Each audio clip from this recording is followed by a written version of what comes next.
It was early evening when the car pulled up to her new address. Fifth Avenue was crowded, and so were the side streets.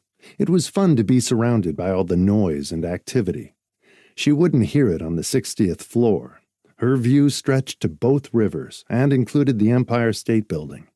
The realtor had mentioned a number of famous people who lived in the building.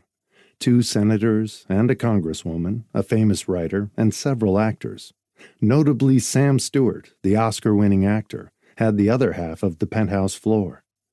They each had their own express elevator, so they never had to see each other or other residents, or wait for the elevator.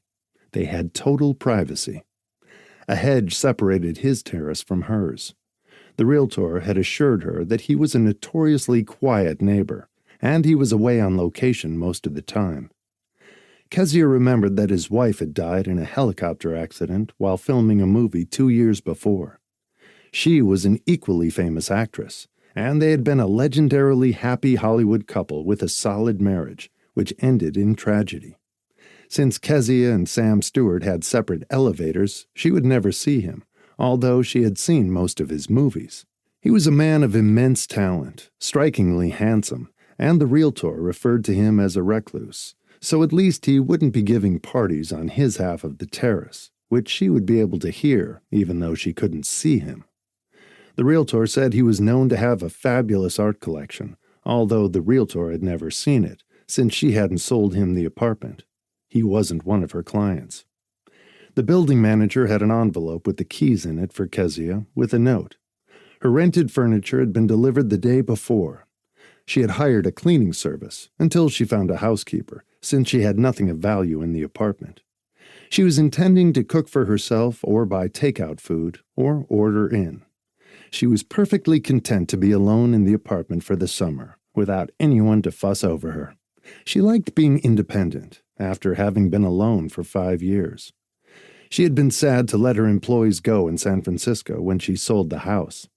Some of them had been with her for her entire marriage, and the 5 years since, but all of them had lives and families in San Francisco, and they didn't want to leave, which was fine with her.